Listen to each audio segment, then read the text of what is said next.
You stare at a Robinhood notification on a phone with 11% battery, trying to figure out if you can afford 7 shares at $135 each. 3,000 miles away, in a room you will never see, a man writes a check for $400 million and does not look at the amount. This is the same stock, the same ticker, the same morning. This is your life at every level of the SpaceX IPO, from $1,000 on a brokerage app to $10 billion in concentrated exposure on a single line of a balance sheet. Somewhere in this video, you will hear a level that sounds exactly like where you are right now. When you hear it, pay attention to what comes next. That is not a fantasy. It is a map, and maps only work if you know where you are standing. Your brokerage account has $1,247 in it. You are 24. You have been watching the SpaceX S1 coverage for 3 weeks, refreshing CNBC on your lunch break, reading Reddit threads at midnight, screenshotting valuation charts you half understand. The IPO prices at $135 a share. You open the Fidelity app, the one you downloaded specifically for this, because Fidelity dropped the minimum to $2,000, and you moved money from your Chase checking to hit it. You request an indication of interest for 15 shares. You know you will not get 15. The offering is 2 times oversubscribed, $150 billion in demand, chasing $75 billion in shares. SpaceX has promised 30% retail allocation, which sounds generous until you realize that in a normal IPO, retail gets 5 to 10%. Even that generous number means your 15-share request is competing with every other person who downloaded this app in the last month. You get 4 shares, maybe 6, maybe 2. You will not know until the allocation drops. The allocation drops the night before trading starts, and you will check your phone 14 times between 9 p.m. and midnight waiting for it. You do not tell anyone at work what you are doing, not because it is secret, but because explaining it would require admitting how much 4 shares at $135 means to you. $540, and how that $540 represents a month of careful, invisible decisions. You put the olive oil back at Trader Joe's last week, not because you didn't need it, because $6.49 mattered. That is the math running underneath every other thought you have, the silent arithmetic. You know you could sell within days for a first-day pop. Barron says 10 to 30% is normal for large IPOs, but Fidelity's flip penalty means if you sell within 15 days, you're banned from future IPOs for 6 months. So you hold. You stare at a number on a screen that means almost nothing in real terms, a $50 gain, a $70 gain, and you feel something anyway. You feel like you are inside the building. You are not inside the building. You are standing in the parking lot, watching the light in the windows, but you are there. You showed up. The first rule of wealth, showing up, is not the same as getting in, but nobody gets in who didn't show up. The notification sound is the same. The Robinhood chime, the Fidelity push alert, but now the number next to it has a different weight. You are 29. You have $25,000 in a brokerage account. Not all in SpaceX, but enough. You bought at the IPO, held through the flip penalty, and then bought more on the open market in the weeks after listing. Your average cost basis is $158 a share. You own 94 shares. You understand things now that you did not understand at level 1. You understand that the IPO price of $135 was not a price. It was a filter. SpaceX set a flat price instead of a traditional range. There was no price discovery, no negotiation, no mechanism for demand to push the number higher before trading. Elon dictated the price, and when the stock opened on NASDAQ under the ticker SPCX, The market did what markets do. It repriced the asset in real time. $150 billion in pent-up demand chasing a float of roughly 4%. 4%. That means 96% of SpaceX shares are locked up, held by insiders, employees, and early investors who cannot sell. You are trading in a puddle while an ocean sits behind a dam. You know about the tiered lockup now. 20% unlocks after Q2 earnings.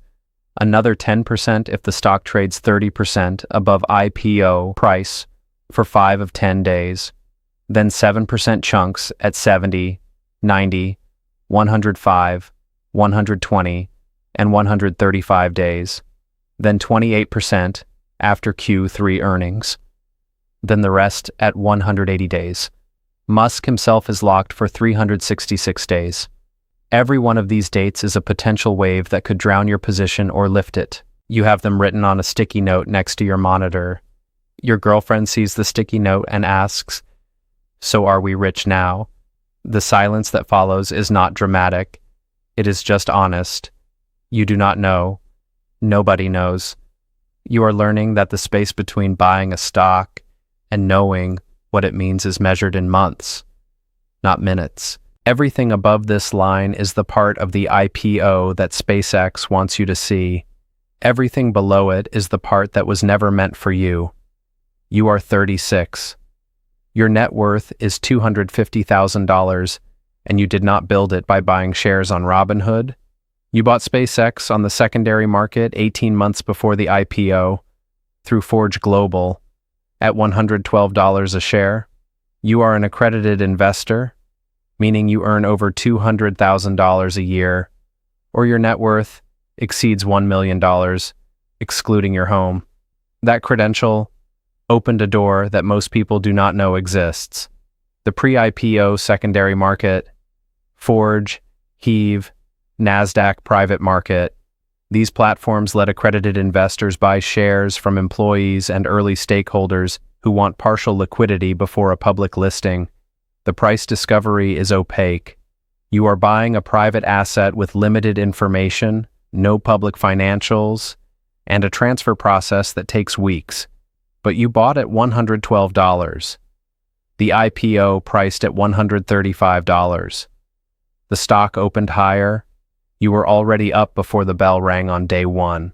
Your college roommate bought at market open for $174. You bought the same company, the same shares, the same upside, and you paid 36% less. Not because you are smarter, because you had access. The second rule of wealth: the best prices are never on the menu. They are in rooms you have to qualify to enter. Your friends from business school are starting to orbit differently around you now. One asks how you got in early. You explain the accredited investor requirements, the secondary platforms, the due diligence process. His eyes glaze at the second sentence. He wanted a tip, not a curriculum. This is the first fracture. You notice it the way you notice a hairline crack in a windshield. Small, spreading, and impossible to unsee. The notification still comes, but now it arrives on a phone you check less often, because the position manages itself. You are 41, and you do not check the SpaceX ticker anymore, because SpaceX is not an investment for you. It is your career. You are a senior propulsion engineer at the Hawthorne facility. You have been here 9 years.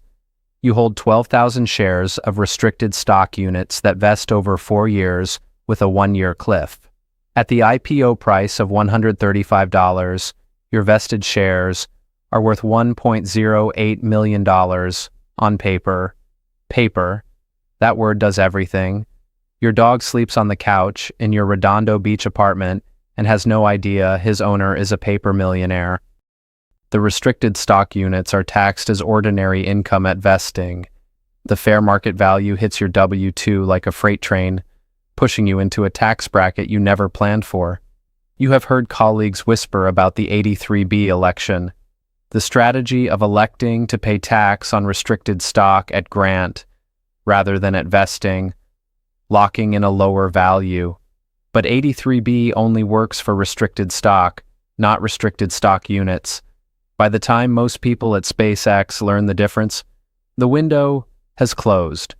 Then there is AMT, the alternative minimum tax, which can trigger a phantom tax bill on incentive stock options you exercised but haven't sold.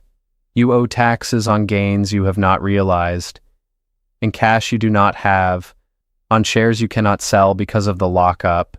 This is the trap nobody in the group chat talks about. You sit in a meeting about turbopump cycles, and your mind drifts to a spreadsheet your financial advisor built, the one that models 3 scenarios for when lockup tranches release. The hidden truth of this level is simple and brutal. The people who build the rocket are often the last to profit from it, and the first to be taxed, as though they already have the same notification. But now it is not for you. It is about you. You are 53. You manage a $320 million venture fund, and SpaceX has been in your portfolio since the Series H.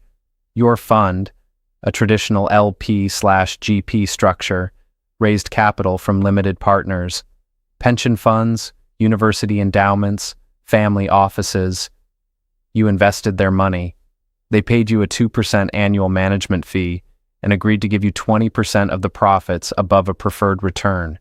That 20% is called carried interest, and it is taxed at long-term capital gains rates, not ordinary income. This is the most elegant legal structure in American finance.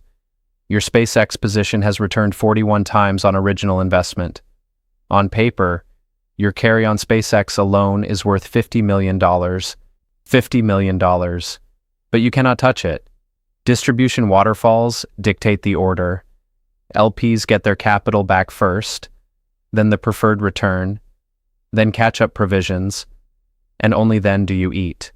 The IPO is the liquidity event that starts the waterfall flowing. But the lockup schedule means distributions will trickle, not pour. You are rich in a way that requires lawyers to access. The third rule of wealth. The larger the number, the longer the distance between you and the money. Your wife has not seen your personal number because the personal number does not exist yet. It is contingent, conditional, and contractual. You attend a dinner in Palo Alto where 7 people at the table hold SpaceX in different vehicles. Not one of them will say the word sell. The notification is not a notification. It is a data point on a terminal. You are 48 and you sit on a board, not SpaceX's board. You are not invited to that room, but you control a $200 million position in SPCX through a family office that manages $1.4 billion. You understand something that the retail investor, the employee, and even the VC do not. SpaceX has a dual-class share structure. Class A shares get 1 vote each. Class B shares get 10 votes each. Elon Musk controls 85.1% of the voting power. You own shares in a company where your economic interest and your governance power are completely decoupled. You can own millions of dollars of SPCX and have exactly zero influence. Zero influence on whether the company merges with Tesla, acquires another firm, or lights $20 billion on fire building a city on Mars. Minority shareholders in dual-class structures are passengers. You know this. You bought anyway, because the return profile justified the governance risk, and because every alternative, every index fund, every diversified position felt like a slower version of standing still. But at this level, you also know that 30 years of financial history says concentrated single-name positions are the fastest way to build wealth and the fastest way to destroy it. You hold one position that represents 14% of the family office. Your compliance officer has written 3 memos suggesting you trim. You have read them. You have not trimmed. The notification does not come anymore. A person brings you the information in a room with a closed door, on a single sheet of paper. You are 61. You run a sovereign wealth fund. Your exposure to SpaceX is $10 billion, roughly 60% of the assets you deployed into the American aerospace and satellite sector. At this scale, you do not have a position in SpaceX. You have a position that is SpaceX, a position so large that selling it would move the stock. This is the liquidity trap. Portfolio theory says you should diversify. Every textbook, every model, every Monte Carlo simulation screams that 60% concentration in a single name is reckless. But portfolio theory was written for portfolios that can be rebalanced. You cannot rebalance. If you sell $1 billion in SPCX, the market sees the filing, the price drops, and your remaining $9 billion is worth less. You are frozen by your own scale. The fourth rule of wealth. At the top, the asset owns you. You attend a 4-minute presentation in a Geneva conference room where a man describes SpaceX's next-generation Starlink constellation and its implications for global communications infrastructure. He does not mention the stock price. He does not mention revenue. He speaks only about orbital capacity, spectrum allocation, and geopolitical positioning. No one in this room thinks about SpaceX the way a person with 4 shares thinks about it. The ticker is irrelevant. The company is a piece of infrastructure, one that rearranges the relationship between governments, corporations, and the physical topology of the internet. You realize the person you were at level 1, the one refreshing CNBC, calculating whether a $50 gain mattered, was closer to understanding why the stock had value. Because they believed in something. You believe in a position, and a position is just a number that is too large to move. Pretending otherwise costs energy, and energy is the only currency that doesn't compound. It is a Wednesday in June. The year doesn't matter because this part never changes. A 23-year-old sits in a studio apartment with 11% battery on a phone that has the Fidelity app open. There is $1,247 in the account. There's a notification, a chime, a small rectangle of light in a dark room. The next IPO, whatever it is, whichever company, whichever decade, has just filed its S1. She reads the first paragraph, then the second. She does not understand all of it. She screenshots a chart she half understands and texts it to a friend. She puts the olive oil back at the store because $6.49 matters. She requests her shares. She does the math. She shows up. The machine does not care about her. It was not built for her. She enters it anyway, because the only thing more expensive than getting in is the cost of standing outside, watching the light in the windows, and never learning what it looks like from the other side.